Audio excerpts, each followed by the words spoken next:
Ladies and gentlemen, boys and girls, welcome to another edition of Gate 7 International. I am Kostas Lianos, or Kostas with a K, if that rocks your boat. And I am joined by, absolutely no one except what could be my soon to be replacement as Gate 7 International co host, my cat Paco. There he is. He's a little shy right now, but he caught wind of that bet we made last week. And for all those who weren't around, the bet was quite simple. If Olympiacos signed David Carmo on a permanent deal, not on another loan deal. If we sign David Carmo on a permanent deal, which means we're basically going to have to splash a record fee of around 13 to 14 million pounds, that breaks Zlatko Zachovic's record since 1999. I will concede my place to Paco. So, Paco, want to say hello to our good friends from Gate 7 International, our lovely audience? Maybe later. Maybe he'll join us later. He's not camera ready right now. I'll have him around next to me since I am going solo right now.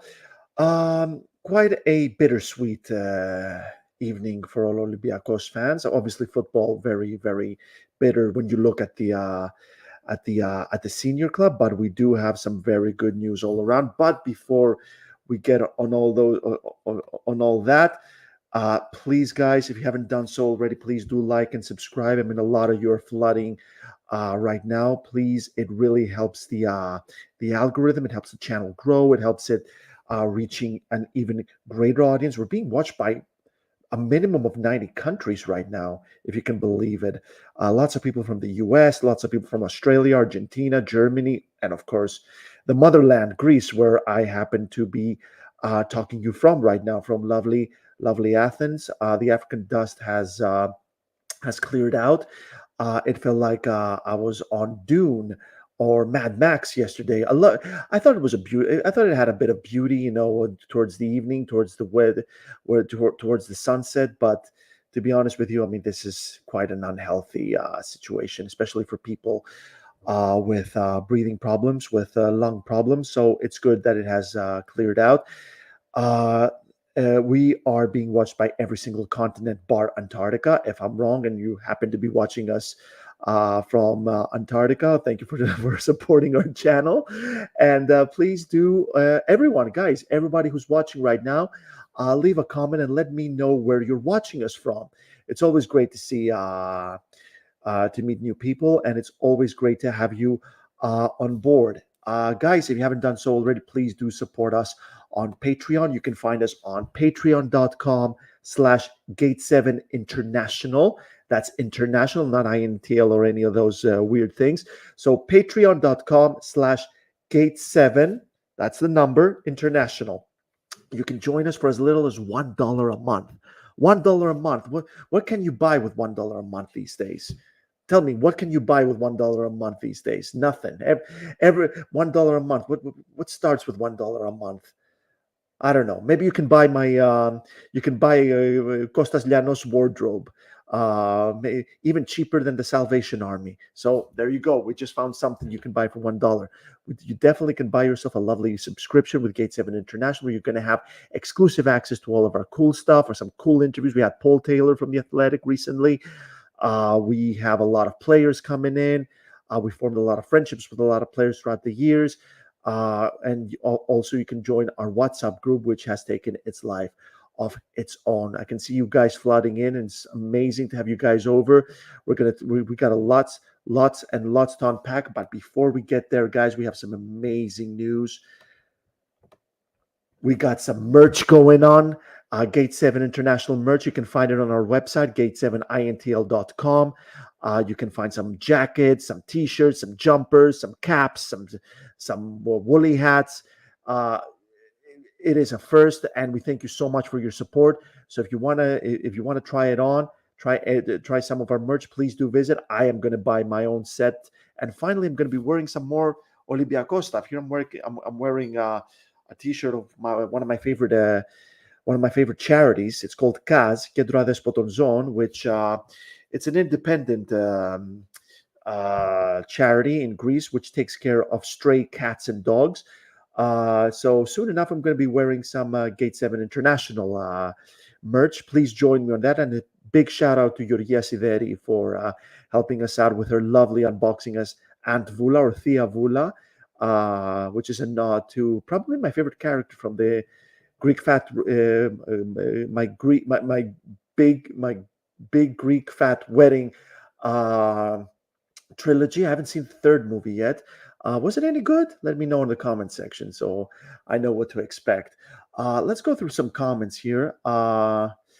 Well, Fetanos, Gate 7 International original right here. Kostas, it's 2 a.m. Good night. Well, no, it's 2 a.m. in Greece, but it's not 2 a.m. From around the globe, especially in the US where we have a lot of people watching us. Guys, let me know where you're watching us from. There's almost 100 of you right now watching us across all different social media channels. Let me know where you're watching from. Let's get the party going, you guys. Let's get the party going here. You're gonna tell me now, what kind of party? I mean, look what Olympiacos did, the senior team. But guys, as Ben De Rossia kicks it off, at least basketball won. What do you mean at least basketball won? That's huge, man. That's huge. Maybe Ben is trying to tell us what's new. Basketball team constantly makes us proud across all competitions. Guys, huge victory from Olympiacos against Barcelona away, a team that rarely loses at home. And Olympiacos just managed to pick up a huge 77-75 victory in Catalonia in Game 1 in the Euroleague. Huge result for Olympiacos, this to kick things off for us. In the regular season, they rarely lost. They had the best home record, and Olympiacos now have the home court advantage. Next game against it's on Thursday, if I'm not mistaken. The next game, isn't it? We don't have Dimitris Kouintsidis or Kostas Levogiannis helping us out here. But we got the home court advantage. Game 2 on Friday, actually, 10 p.m. Greek time against Barcelona, obviously. The first three victories, whoever first three victories wins it. It's the best of 5. Game 3 and 4 at CEF, which is huge for us. So if Olympiacos win those 2 games at CEF, Stadio Ειρήνης και Φιλίας, that's pretty much us in the Final Four. A very tight game. We managed to keep our noses in front the entire game. Secured the W through our brilliant defense, despite both walk up, and fouling out. Amazing performance by Petrusev, although he picked up an injury on his knee. Hopefully, it's nothing serious right there. That's absolutely crucial there. Let us know in the comment section what you thought about what you thought about this huge win against Barcelona, making us proud. The basketball team, obviously, always reliable. This fantastic team by Bartzokas. Petrusev, as I said, incredible performance. And I think I got some stats here. And he came back from an injury he already had, Filip Petrusev. Again, I'm going to be letting you know about all the latest regarding his knee injury. In just 15 minutes, he put up 12 points. That was in the final minute where he got that injury.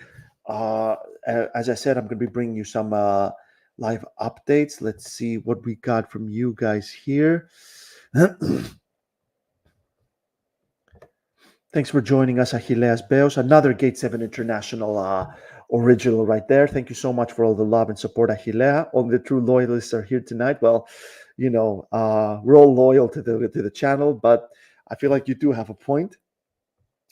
Ben, thank you so much for another comment. Hopefully Petrusev is fine. I dressed him for game 2 regardless, get him ready for CEF. He and Goss were the MVPs tonight.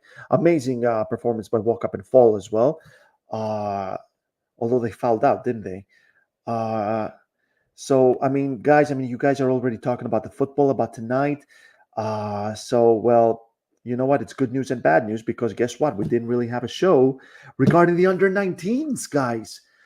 Olympiacos' under-19 side only went out and became the first ever Greek club to win a European trophy. Ever, you guys. We're talking about almost 150 years of Greek football here. Olympiacos under 19 side beating AC Milan's reserves 3-0 in Lyon to win the UEFA Youth League. And what a performance that was. 3 goals in just 6 minutes after the hour mark, with Christos Mouzakidis getting things started from the penalty spot. There's a player Olympiacos really need to consider for next season. There's a player that definitely needs to be on that plane to, pretty sure it's Austria, not sure if it's Zefeld. For preseason, guys, Olympiacos will need extra players in midfield, especially if Andre Horta doesn't stay. Definitely one player that needs to be bought right there, Andre Horta. But if he doesn't stay, Christos Mouzakidis needs to be seriously considered. There's also Agibu Kamara coming back from his loan stint at Atromitos. Then Adonis Papakanellos with stunning movement and dribbling from a tight corner down the right, get pretty much sealing it for Olympiacos right there. An amazing number 10. What do you guys think? Do you think Papakanellos could be Kostas Fortounis' natural successor at Olympiacos? Kostas Fortounis out of contract in June 30. Pretty confident he's going to sign a new deal. I mean, where is he going to go in his 30s right now? He didn't go to West Ham when he had the opportunity in the summer of 2019 to play in the Premier League at top level at a good age. He didn't do it then. Well, where is he going to go now? Not really the kind of guy who wants to move abroad. He's pretty settled in Greece, but a lovely goal, Papakanellos. And I mean, do I even have to say this, guys? Incredible, legendary, probably the best ever UEFA Youth League goal of all time. Fanis Bakoulas, the defensive midfielder, with a stunning overhead kick. Brought me back memories of that Pelé kick from that movie, The Great Escape, wasn't it called, with Michael Caine and Sylvester Stallone. Goal of the tournament, no doubt. Maybe the best goal in UEFA Youth League history, sealing an absolutely historic triumph for Sotiris Ilaidopoulos' kids. An incredible initiative that has been put together in the last few years in the making. We hear from Jose Anigo. Huge shout outs to Isidros Koutsidis, Kostas Kostoulas, and of course, guys, the next big thing of Greek football, Babis Kostoulas. Talking about players that need to be on that plane to Zefeld, to Austria, wherever the hell it's going to be. Babis Kostoulas needs to be in it. I'm telling you guys, if that player was in France, he would have already been starting. He would have already been a big thing.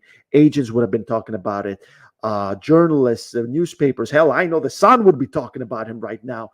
Everybody would be looking into him, especially teams that are looking into youth, such as I almost said Man City, Jesus Christ, such as Arsenal, such as Barcelona, Ajax. Guys, Babis Kostoulas, the next big thing. Definitely someone that needs to be on that plane. So, guys, you're still not telling me. I mean, guys, Jesus Christ, there's hundreds of you, and I mean, Jesus Christ, where are all the likes, guys? Come on, let's have some support, guys. Let's kick it up a notch. We got a fantastic question from Ben as well. Ben, again, Costa, if Jolakis leaves, do you think Sina will be with the senior team next year, or do we need to send him on loan first? That's a great question, Ben. Well, first off, guys, it's going to be a huge tragedy if Jolakis doesn't sign a new contract with Olympiacos. His contract runs out on June 30. Absolutely dreadful management by Olympiacos right there, with one of their their shiniest young talents in this team. And he could leave for absolutely nothing. And he's got extra motivation because he can sign a sign-on fee with a new club as a free agent. Already a lot of interest in him from abroad. Got a new agent as well. He really needs to sign a new contract. Give him whatever the hell he wants. If he stays, then you got Jolakis and Alexandros Paschalakis as your goalkeepers. When it comes to the third goalkeeper, Ben, well, we also got Botis, who did very well at Inter.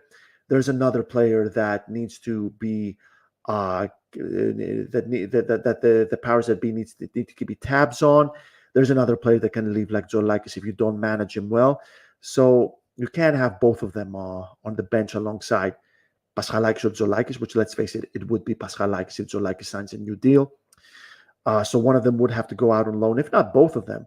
Or maybe one of them in the B team and the other one as an understudy as a third. Or maybe both of them could be taking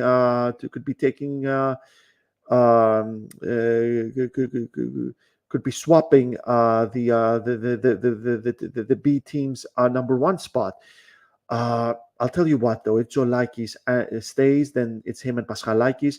I feel like Botis or Sina needs to go out on loan, one of those two. If Zoulakis leaves, then Paschalakis is left as the number one. I could see Olympiacos going for another goalkeeper.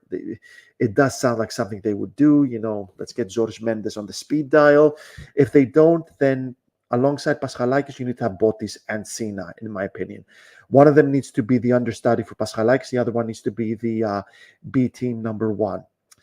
So if Zoulakis stays, Botis or Sina goes out on loan. The other one becomes the third choice and the number one in the B team.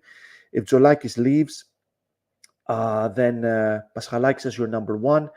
Sina and Botis in the first team. One of them taking spots as the B team number one. So I think it's time to go to the rather bad news of the night. Olympiacos played against Aris in Kleanthis Vikelidis in a must-win game, especially after PAOK messed up against Lamia. We're held up to a 1-1 draw there, a late 1-1 draw against Lamia. They almost lost. They scored during stoppage time. Huge gift right there. That would have seen Olympiacos pipping PAOK for third place. Wasn't meant to be. Olympiacos messed it up again, threw away 2 major points, and it's another draw against Aris at Kleanthis Vikelidis. Another heartbreak against Aris in the playoffs. We lost last season at Karaiskaki, which pretty much, I told you guys. I've been very frank with you during my time here with the podcast. We're not winning the league, guys. We're not. There's no way we're winning the league. The priority right now, the realistic priority right now, guys, is to finish anything but fourth.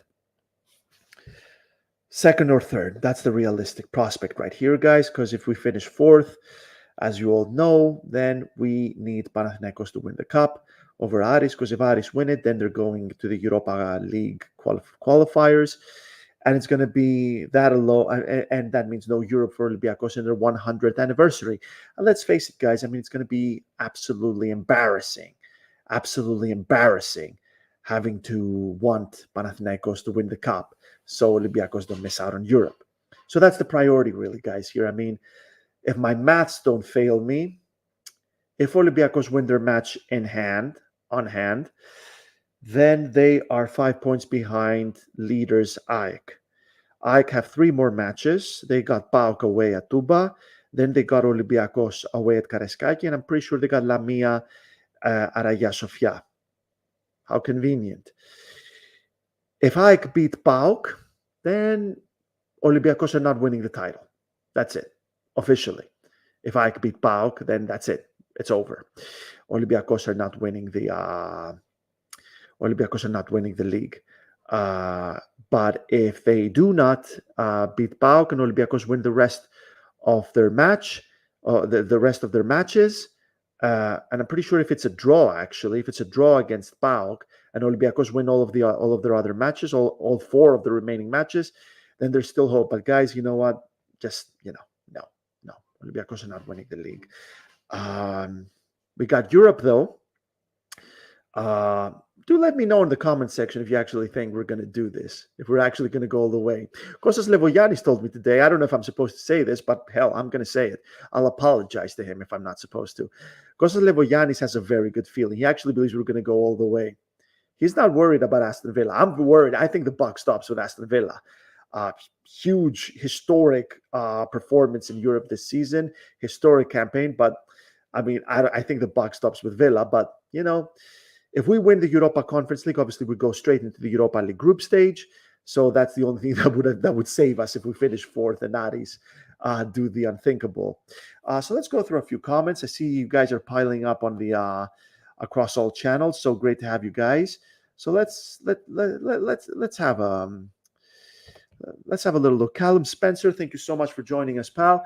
What is the European route for second place now? As realistically, I think AEK may have won the title tonight, so second place seems realistic at this point. Well, contained enthusiasm on that, to be honest with you, Callum, based on what I'm seeing lately. Second, third, and fourth leads to Europa Conference League qualifiers. This is still to be decided based on other leagues right now. But I have a feeling, and do correct me on the comment section, you guys, second and third place lead to the third round of qualifiers, fourth to the second. If I'm not mistaken, I'm not too sure what's going on with the Greek Cup if Aris win it. Or Panathinaikos, because if Panathinaikos win it, they go to the Europa League qualifiers themselves. But right now, what we really need to worry about, Callum, here is not finishing fourth. Olympiacos are not finishing fifth. That's preposterous. But Olympiacos really need to make sure they don't finish fourth. There's another Gate 7 original, Aris Galamats. All this season and the next century are the games against Villa must win. Well, it is certainly a must win. Well, and even basically, guys, I mean, I'll tell you what's going on in England right now. Right now in England, they don't care about Olympiacos. They don't expect Olympiacos to do anything against Villa. A fantastic campaign from Unai Emery's men. Fourth best team in the Premier League, pretty much.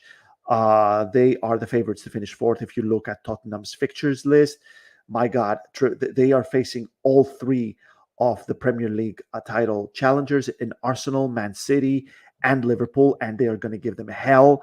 They also got Chelsea, who, well, let's face it, they are going through quite the nosedive, but also they got Newcastle as well, and that's their last game. Whereas Aston Villa, much easier run in towards the final few fixtures.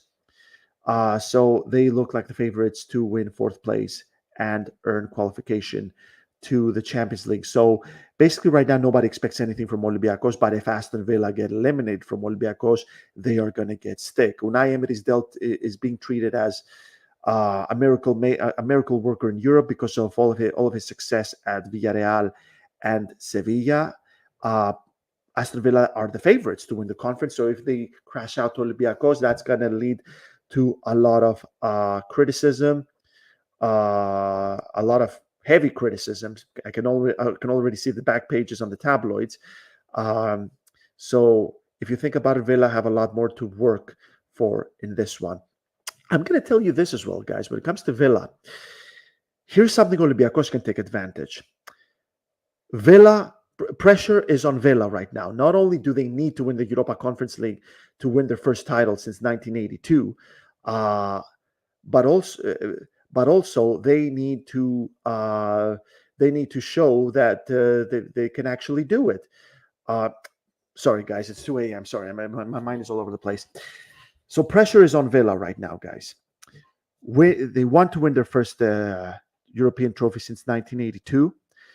They're the favorites. They do not get to fail. Even if they make it to the final, they do not get to fail against either Breeze or Fiorentina. But also, guys, fifth place is almost definitely not leading to the Champions League next season. After Man City, Arsenal, Liverpool, and West Ham got eliminated, especially Arsenal got eliminated from a German team in Bayern Munich. West Ham got eliminated from Bayer Leverkusen. Germany and Italy are the favorites to get that extra spot. So Aston Villa's best shot at finishing fifth and making it to the Champions League is if the German teams do not all get eliminated. They all need to get eliminated, and even if they get eliminated, they want them to not have 2 wins between them or 1 win and 2 draws between them. So it will take a miracle for England to have the extra spot in the Champions League. So Aston Villa need to decide, guys. What's more important? Winning their first European trophy since 1982 or sealing Champions League football for next season, which has a lot more prestige in a football sense and in a financial sense. So at some point, they're going to have to understand, they're going to have to decide where all their focus and resources will go. Do they want to go crazy against Olympiacos? Do they want to give it their all against Olympiacos? Or do they want to give it their all in the final run of fixtures to make sure they finish fourth and play in the Champions League for the first time in their history next season. A lot of more prestige in football, a lot more prestige regarding finances right there. So there's an advantage for Olympiacos. PAOK away is a must-win for Europe next season. Must get third. Well, all of the games are must-win pretty much. What else do we got? Yep, that Bakula's goal is going to live in infamy. Like I said, Ben, Bakula's probably scored the greatest goal in UEFA Youth League history right there. Achilles, again, Ortega is effing awful at crosses. Seriously, he's worse than Oleg at crossing. That's Oleg Ryabchuk. Also, Fortounis couldn't lift the ball in the last minutes, and he was taking the corners and free kicks. Don't know why. Well, to be honest with you guys, Santiago is and Pacho Ortega, they've pretty much been playing for 12 months straight, because Argentinian football has a completely different schedule than the Greek football, and then European football. So he's been playing pretty much for 12 months straight. So this guy must be, and Santiago is, they must be knackered by now. So to be honest with you, I mean, Ortega, I think, is a great talent. I want to see what he can do after a full preseason break, after a full preseason preparation. I want to see what he can do. But to be honest, guys, how great would it be if Omar Richards stayed for one more season on loan? I mean, obviously, Olympiacos are not buying him. He is considered a promising prospect for Nottingham Forest after his success at Bayern Munich.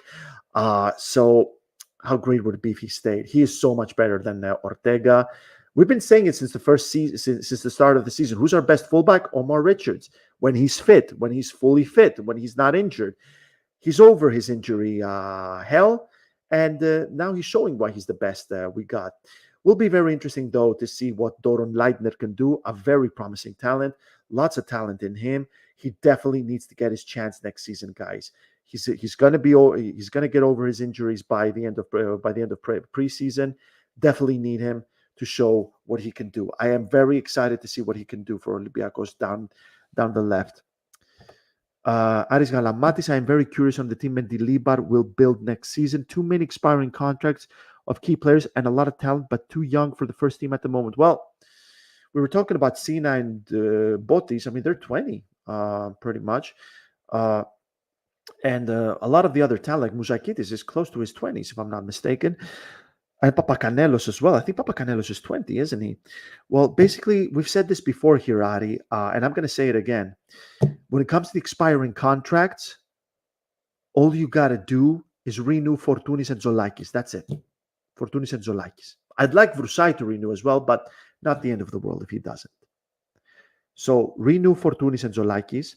And when it comes to the loanees, all you got to do is buy Andre Horta and Daniel Podence. That's it. Buy those two. If you manage to do those two little things, then all you need from the summer transfer window, a very good center back, like David Carmo, like Olof Mellberg, like Ruben Semedo, a very good center back, and a very good number 6. That's it. A very good number 6 like Jan Villa or Guilherme. That's it. That's all you need from the summer transfer window. And obviously give a huge chance to Babis Kostoulas, Mouzakitis, Koutsidis, and Papacanelos in the summer transfer window. That will fill in some very important spots. You also got Agibu Kamara coming back on loan. Alex Kalogeropoulos coming back on loan. 2 very good players who can offer a lot, who can do a lot for Olympiacos. They can contribute greatly. Rollface, thank you so much for your comment, pal. Honestly, if we're just talking Braga, what is there to win for Zoulakis? It's not an upwards move in terms of a club reputation, and here is a pretty much guaranteed as a starter. Well, yeah, I mean, there are those reports linking Braga with Zoulakis. I said it before last time, you guys. I mean, even if Zoulakis leaves Olympiacos, where is he going to go? And where is he going to go where he's guaranteed to become the team's number 1? Because he's going to have to earn his way there as well, you know? Zoulakis had a great game against Fenerbahce. He introduced himself to Europe. He definitely did that. But you guys, it was only one game.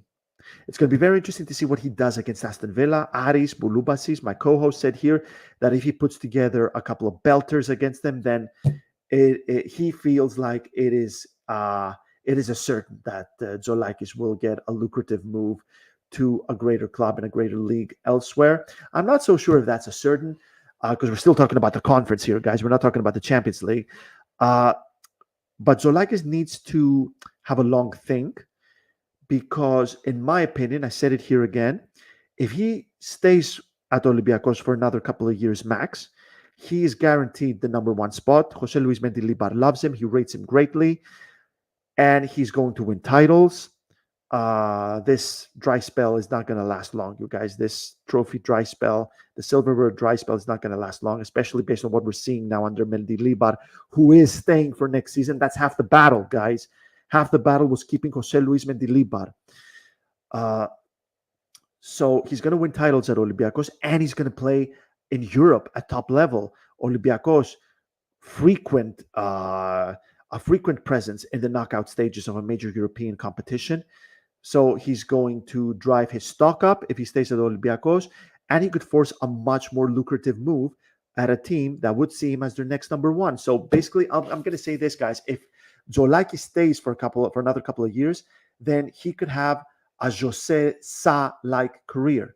But if he leaves right now, in my opinion, he still risks having a Stefano Capino-like career. I feel like it's a little too early for him to be making a big move. PAOK lost its marbles after Bruges. Well, ain't that the truth? We're going to need them to do something for us, though, at Tuba against the AEK. And PAOK, let's not forget, they're playing against all of us, all three of us, Panathinaikos, Olympiacos, and the AEK at Tuba. That could be quite the difference maker. We all know what a hot ground Tuba are. The league was lost when Cordon left the club in autumn. Well, you're not wrong there, pal. I mean, talking about not giving any opportunities, some absolutely childish mistakes from Olympiacos' hierarchy, major mistakes by Vangelis Marinakis and co. Antonio Cordon was supposed to be a new era, was supposed to be a game changer for Olympiacos for years to come after his amazing success at Villarreal. Didn't last 3 months, basically. Obviously, Cordon had some serious family problems, and Vangelis Marinakis did support him a lot. He did support him a lot, and I'm pretty sure he still does because he always believed in him. I wouldn't be surprised if we see him at Nottingham Forest anytime soon. I really wouldn't be surprised. But obviously, the trigger was pulled way too soon. Now, then we have a successor who came in. What was his name again? Pedro Alves came in for a cup of coffee. And now we're back with Darko Kovacevic. I mean, in a sense, like it kind of feels like Olympiacos are sticking to what they know. They're sticking to what works. They're bringing in people that know what Olympiacos is all about. Darko Kovacevic, Christian Karebe, two men that know exactly what it takes to succeed at Olympiacos, what the identity is, what the fan base is like, what the history is, what the tradition is. So in that sense, those were some really good decisions right there. But do let him work. What we do need right now this summer, we need Kovacevic and Mendilibar to work together. Vangelis Marinakis needs to be just a spectator. What do you need, coach? What do you need, Darko? That's what you need. Okay, let's have a look at the budget and let's see if we can buy this player. I expect Mendilibar to go and buy, his own guys as well. As long as it's a really good center back and a really good number 6, I don't mind. But guys, I honestly believe if you keep Zoulakis and Fortounis, if you keep Porta and Podence, all you need is a really good number 6 and a really good center back. You don't need another cash splash this summer. Callum again. If second place still a route to the Champions League or is the Europa League? And if we win the Conference League, do we automatically get Europa League next season? Yes, we get automatic Europa League next season if we win the conference. That is indeed a huge if, Callum. No, I understand second place and third place and fourth place is Europa Conference, straight to the Europa Conference, qualifiers, that is. Not sure what's going on with the other leagues. Obviously, I'm going to keep an eye on that. Aris is covering there. It is for the conference qualifiers. But we're going to have to see what's going on with the other leagues. There's still some crazy scenarios out there that could lead to Champions League football for second place. We're going to have to wait and see. Everybody's covering me here about the conference. Yeah, if we win conference. There's Ben again. If we lose by only or get If we lose by only or get a better result in Birmingham, we'll absolutely do them at Karaiskaki. Well, here's the thing, guys. When it comes to the Birmingham game, it's all about managing that match. It's okay if Olympiacos lose, but don't lose by more than one goal. It's extremely important not to lose by more than one goal. You want to have something manageable at Karaiskaki. The perfect scenario is we beat Aston Villa. The good scenario is we draw against Aston Villa. If we lose, if it's just by one goal difference, it's fine. I have full faith in Olympiacos pulling off a miracle at Karaiskaki, but that is as long as the scoreline from Birmingham is manageable. Because we saw Aston Villa. They are more than capable of putting together a thrashing. They thrashed Alkmaar, they thrashed Ajax in the conference this season. They can do it with Olympiacos. So it's important to be very careful with this team. If you look at them, though, if you look at them across all competitions, they do concede a goal per game. They do concede pretty much over one goal per game. So it is manageable to get a goal against Aston Villa. Very difficult, but it's manageable. And Emi Martinez, one of the best goalkeepers in the world, he's not going to be playing at Villa Park after his shenanigans against Lille in the second quarterfinal leg, where he got those two weird yellow cards. He's not playing at Villa Park. He will be at Karaiskaki, and expect him to be the biggest wind-up merchant to ever step foot at Karaiskaki, at least on a European basis. Exactly, and every time little... Well, not always, to be honest with you. Here we got AD, 1993. It will be tough, but it can be done. Absolutely, absolutely, AD. You guys still haven't told me, do you guys believe we can win the conference? Go on, guys. Come on, let me know. Hat on the table. Hat on the table. Let's do this, guys. Aris is kicking things off. Very tough, but it will be our first final in a century. Well, it's our first final ever in a European on the European stage. And of course, plus turning Opapa Arena red and white will spoil that field forever. Well, would be something if we lift the trophy at Opapa Arena, especially now that AEK are on the brink of another Superleague title. We shall see much to come, my friend. Well, that we do. Ben again. Richards is the best left back at the club and gets rotation minutes. We must commit to him more. I think so as well. He came back from an injury. He's not knackered in any way, shape, or form like Kostas Fortounis is, after basically taking so many games, after carrying the team during so many games this season. So yeah, I don't see any reason why he shouldn't be starting every game pretty much. And yes, he is better than Ortega. You are right, AD.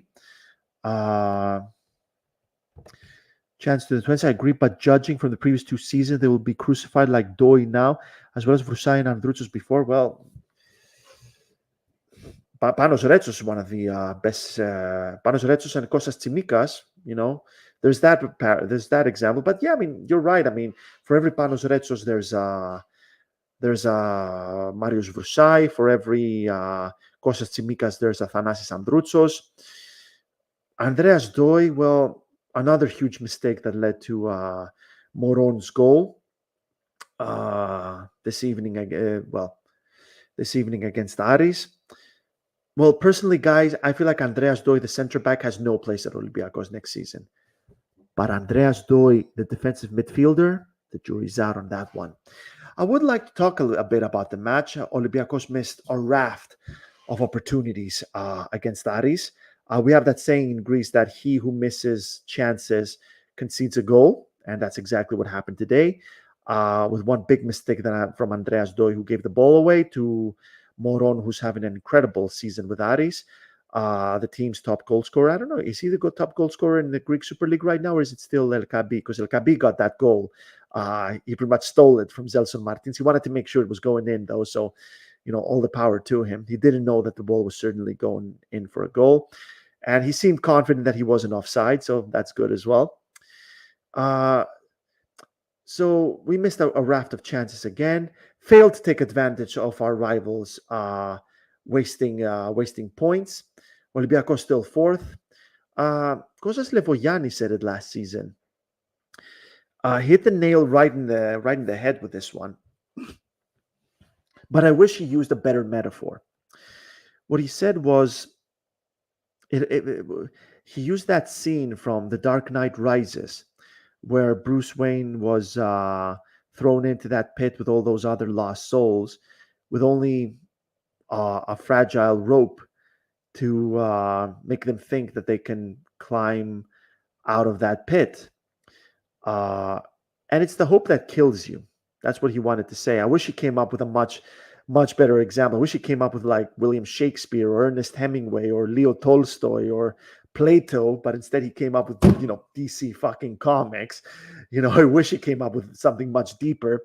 But this is it. It is the hope that kills you, you guys. I mean, that's what happened last season when we slowly but steadily started to improve until we lost to Aris, until we lost what was it, to Ike? Yeah, we lost to Ike. Same this season. We lost to Ike, we lost to Panathinaikos. Now we couldn't beat Aris. It's the hope that kills you guys. But then again, everybody here in Greece is talking about the best Ike ever, and they're not. They're nothing like Dusan Bajevic's Ike. They're nothing like Fernando Santos' Ike. I mean, think about it. Last season, against one of the worst Olympiacos teams of all time, they needed to take it to the wire to mathematically seal the title, and chances are they're going to have to do it again this season as well, based on what we're seeing. So I'm not convinced that Olympiacos have drifted away. I don't believe Olympiacos are left behind, especially now. I mean, they finally found the manager that they need. They're finally building together a strong team, a strong base, and they have a fantastic youth talent. But, they have to take advantage of it. And as we said, for every Panos Retsos, there's a Marius Vrusai. For every Kostas Tsimikas, there's a Thanas Sandroutsos. So let's see. Up to Olympiacos to screw up this amazing, amazing youth talent. Up to Olympiacos to destroy the next big thing in Babis Kostoulas. Abi signing Kalogeropoulos Retsos. That's a solid CB group for next year. Well, Abi, a very good signing. Kalogeropoulos, Retsos. I'm going to throw in Koutsidis as well for you there, Ben. I'm throwing Koutsidis there as well.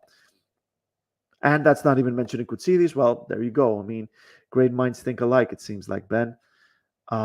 Doi's mistake was criminal. Well, like I said, AD, Doi, the center back, never in a million years, but the defensive midfielder, which we will need one. We need one. I want to see what he can do. Tsimikas and Likoyannis did careers because they left the toxic ownership management. Well, Tsimikas was going to be, if Tsimikas did a Fortunis, he would have started at Olympiacos, no questions asked to this day. It's not like Likoyannis. Likoyannis left and he has enjoyed an impressive career in Italy. There's another player that Olympiacos didn't take the most of right there. I agree about Zolaik staying 1 or 2 years. He will be top shelf in Europe. Should he leave now, the kid is taking a massive risk that can or not work out for him. Agreed. Kovacevic and Mendilibar are the personalities that will stop all the insane ideas the ownership and management had for 2 years now. Well, we can only hope so, Aris. Let's see what else we got here. I mean, well, it seems like it's Aris, Achilleas, AD, and Ben who are putting together the conversation. Guys, don't be shy. Let us know what you think. And let us know where you're watching us from.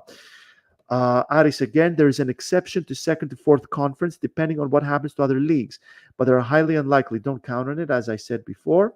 And yeah, definitely don't count on it. Achilles, keep in mind that Marinakis will definitely do a big move this summer for the 100 years. We know how much he loves doing that. Well, as long as it's a center back and or a number 6, then I'm fine with that. If it's anything else other than that, I wonder if we need a striker, because El Kabi does the job, to be honest. But that is if he has really good support. That is if Podence, Zelson Martins, and Fortunis are on a good day. So maybe a good striker as well to join Olympiacos. Or Babis Kostoulas, guys. Babis Kostoulas could be the kind of talent that can take the ball and do something out of nothing. Great dribbling abilities, great runs, great attacking nous. He's an independent kind of striker. He can do something himself. He doesn't have to rely on crosses, on through balls, on set pieces. He can do something on his own. And he showed it throughout the Youth League. Amazing touch, amazing runs, amazing dribbling ability. Guys, we cannot screw Babis Kostoulas. If Babis Kostoulas is not on the preseason squad, this is going to be an absolute tragedy. We lost by 3 and progressed by winning by 5 last round. Villa is good, but underestimate us. Winning at home, their weakness will be amplified when guys, I'll tell you what about Villa. We got some good news and bad news here. Good news is Jose Luis Mendilibar knows everything about Unai Emery. Both of them from the same Basque school, pretty much same career. Bad news, Emery also knows Mendilibar very, very well. Emery is a genius when it comes to European football. I believe he could have won a European title. The conference, he could have definitely won it with us if he was manager. Aston Villa, like I said, guys, pressure is on them. They're the favorites. They need to deliver. They want that first European trophy since 1982, but they need to decide, guys, what's more important right now. 5th place in England, it's almost definitely not going to lead to the Champions League next season. They're going to need Bayern Munich, Bayer Leverkusen, and Borussia Dortmund to get eliminated. And if they get eliminated, they want them not to have 2 wins between them or not to have 1 win and 2 draws between them. You understand how difficult it is. So Villa need to decide what's more important right now. Winning your first European trophy since 1982, which leads to the Europa League, which you're going to get anyway, or going to the Champions League, finishing 4th, sealing 4th place, and making it to the Champions League. That's what they need to decide. That's the pressure right there. But still, guys, an incredible team that has a few absences. Emi Buendia, Tyrone Mings, Jacob Ramsey, and we're waiting to see what's going on with Alex Moreno and Nicolo Zaniolo for the game against Olympiacos. We know Emi Martinez is not playing in the first game, but to be honest, guys, this is the battle of midfield right there, because Villa love to play out the back. Ezri Konsa and Pau Torres are very good with the ball, moving the ball forward. They get a lot of help from Douglas Luiz, who perfectly combines midfield with defense. Also very good in connecting midfield with attack is Luiz. Olympiacos need to be very careful with those through balls to Oli Watkins from Luiz and Luca Dean. That's usually how Watkins scores. Pretty much the best English striker in the Premier League right now. He has scored 2 goals less than Cole Palmer, but half of Palmer's goals were penalty takes. So, I mean, he is the best English striker in the Premier League, is Oli Watkins. Very important to keep him quiet. I suppose David Carmo is going to be all over Watkins on this one. Would make most sense there. But even if they do so, guys, I mean, Villa are so good with a high press. They are so good that they often force mistakes from opposing defenders, and they force them to clear the ball. Well, Olympiacos, they're not the kind of team that play out the back. They do clear the ball a lot. That is typical Mendilibar right there. But we did give the ball away a lot against Fenerbahce in Istanbul, in Constantinople, I should say. It was extremely difficult for us to complete 3 passes, which I can see happening against Villa. Definitely see it happening if we do not improve. And when it comes to defense, guys, it is so sophisticated, because Emery's style is a lot more defensive than it is attacking. So it is very sophisticated, because they are very good at catching the opposing strikers offside on an offside position, the offside trap. They are so good at it. Fenerbahce often caught Olympiacos strikers in an offside position. Expect them to do the same if Olympiacos don't improve. Ezri Konsa so good one in 1v1 situations. I can see El Kabi struggling against them. It's going to be a very difficult match, guys. It's the battle of midfield. We cannot go with 2 midfielders there. We cannot simply go with Eze and Chiquinho like we did in Constantinople. We cannot go with Eze and Ibora like we did in Salonika against Aris. My opinion, Horta, Chiquinho, and Eze need to start this match. It's the battle of midfield, guys. Whoever wins this battle wins the battle and wins the war. Let's have a look at some more comments here. If we beat Villa, there's 0% chance we lose at Athens final. Well, I said it before, and a lot of people, attacked me. Um, I'm going to be depressed if we eliminate Villa and don't win the final. I am going to be seriously depressed if we eliminate the fourth best English team, the absolute favorites of the Europa Conference League. If we eliminate them and don't beat either Fiorentina or Bruges, I'm going to be depressed because I'm going to look at it. I'll forever look back at it and think to myself, my God, why didn't we become European champions that night? We will win the conference at Ajax home ground. Well, hopefully. Vrusai was an excellent backup. I want Vrusai to stay, you guys. And I don't know, maybe the fact that he went to Rio Ave shows that there is a will from his side to renew, because Vikelidis Marinakis is going, per my sources, Vikelidis Marinakis is going to officially take over Rio Ave as long as they escape relegation. So I really want Vrusai to stay, guys. I really rate him. He is such a talent. And he's more than just a plan B, to be honest with you guys. There is so much talent. The runs, the dribbling, the passion. He knows what Olympiacos are all about. And he's Greek. God damn it, we need more Greek players, you guys. And I said it on social media, guys. When it comes to number 6, Olympiacos need to revisit Manolis Siopis.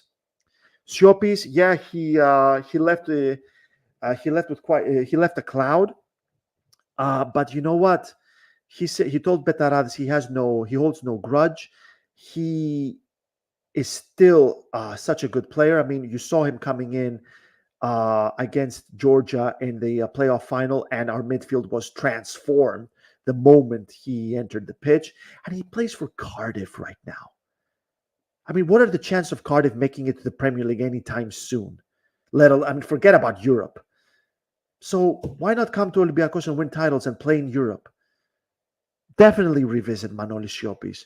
This team needs more Greeks, you guys, and that's why we need the young players to come on, because they're passionate about Olympiacos. They want to contribute, and they want to make history with Olympiacos, just like they did with the Youth League.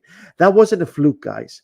That was a bunch of very talented and passionate players who wanted to make a difference and want to make a name for themselves, and guess what? They did. Aris says Doi is fine as a backup too, especially in the midfield, as very well said. Plus, he can sub a center back as last resort. This is not how he is used. Well, like I said, no more CB. Vrusai and Andrutsu suffered the same fate. Yes, they did. Tsimikas and Nikoyannis left early to avoid that fate. Once returned and upgraded to Liverpool, the other doesn't even want to hear about returning after how he was treated. Well, Tsimikas, he left because Liverpool wanted him, and he made the right choice. Well, I'll be honest with you guys. Tsimikas needs to leave Liverpool. He's way better than just a plan B. He's not just a plan B, you guys.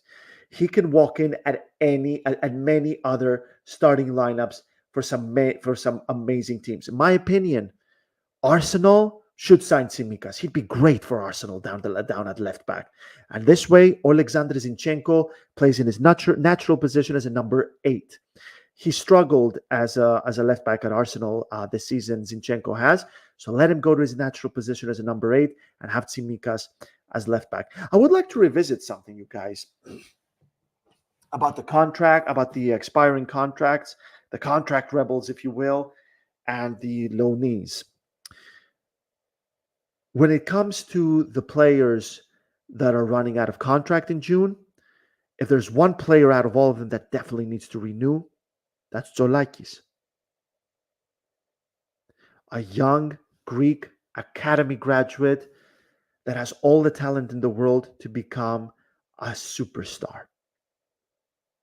He can have an amazing career at Olympiacos, do incredible things between the sticks, he can lead Olympiacos to titles, he can lead Olympiacos to immense European success, and that in turn could lead to an incredible move, a lucrative move to an elite club at an elite level, and that also would lead to a very high price tag. If he leaves, it would be an absolute disaster, an absolute tragedy. When it comes to the loanees, Daniel Podence is the most important. Because if you look at midfield, if Horta leaves, which would suck, like I said, there's Chiquinho, there's Agibu Kamara coming back in, there's Mouzakitis. My opinion, needs to be given an opportunity. But when it comes to both categories, when it comes to both the contract rebels and the loanees, if there's one of them Olympiacos need to sign, you're going to hate this, guys. If there's one player they need to sign, that is Podence. Don't get me wrong. Zoulakis, it will be an absolute tragedy for sure if he leaves on a free, because Olympiacos are going to miss out on a lucrative price tag. But when it comes to the football alone, Olympiacos already have a very good goalkeeper in Alexandros Paschalakis. So it's not like they're going to be desperate to bring someone on in the summer, because Paschalakis is already there. And he's been tremendous for Olympiacos during his 2-year stint. But when it comes to Podence, guys, if Podence leaves, where are Olympiacos going to find a winger that does what Podence does? Where are Olympiacos going to find a winger that can do what Podence does down the wings, especially for a good price, for a friendly price? Where's that going to happen? How is that going to happen? You're going to say Gelson Martins. Well, Gelson Martins is a very good player, but he's injury prone. He's been injured twice already. And guess what? Podence loves Olympiacos. Podence is a leader. He has the personality. He loves Olympiacos. So yeah, Zoulakis, absolute tragedy if he leaves, especially from a financial aspect. But you know what? There's Paschalakis. If Podence leaves, Olympiacos are going to really miss his runs, his dribbling, the way he cuts into the box, his explosiveness. We're going to struggle in the summer transfer window. I can't sleep thinking Ortega will mark Diaby and Bailey. Well, you're right about that. Unless there's some help from midfield, well, we know we're not going to have Podence and Fortounis tracking back. Maybe this is the kind of game you need Yorgos Masouras to start, because he does do that. So, guys, I mean, we are closing into 1 hour here, and I think I'm going to wrap things up. I guess I'm going to finish with coach's grade on this one. Well, I'm going to give Jose Luis Mendilibar a C+ because he didn't lose. Lots of opportunities. Olympiacos, again, a lot of attacking threat. They just didn't take their chances like they did against AEK. And they paid for it because, like we said, he who misses chances concedes goals. And that's exactly what happened. So I'm going to give him a C+ because, well, Olympiacos missed a huge opportunity to move to third place and come closer and maintain the same distance from first place. They messed it up. It would have been only 3 points. Olympiacos messed it up. So I'm gonna go with a C++. Some options that some choices that he made. Not opting for Omar Richards, who, as we said, he's in much better physical condition than Ortega because he has played in such fewer matches. So there's no fatigue factor with him. So he should have started. And also, I feel like Stefan Jovetic, who has greatly improved under Mendili, but he's more of an impact player. He's not the kind of player you should start. He's not the kind of player that does much when he starts. He's more of an impact player, the guy that comes on and he adds another layer, another option, more attacking threat. So I feel like he got the lineup a little wrong there. So a C+ for Mendilibar, and man of the match, well, there's no one really. I mean, we didn't beat Aris, so I'm not going to give it to anyone right there, guys. We should have won this game, you guys. This is something that Olympiacos are missing right now when it comes to returning at elite level, returning to the top. Olympiacos have to take advantage of their rivals' missteps. Did PAOK waste points against Lamia? You win, especially against Aris. Did AEK lose against Panathinaikos or whatever? You gotta win. Anyway, guys, we gotta work on on the identity. We got to work on the passion. We got to work on the character of this team. Final few comments. Do we have time? Well, I think, guys, I'm going to wrap it up right now because it's 3 a.m. here in Greece. Thank you so much for joining me at this late hour, you guys. I mean, if you haven't done so already, guys, please do like and subscribe, as it really, really helps the channel grow. And join us on Patreon for all exclusive for all exclusive access. Thank you for keeping me company tonight. Presenting the show alone is always difficult, especially at this late hour. But you know what? I love having you guys as my company. We have the best audience in all of the YouTube sphere. Yeah, sphere. Guys, thank you so much for joining me, and I'm going to see you next time.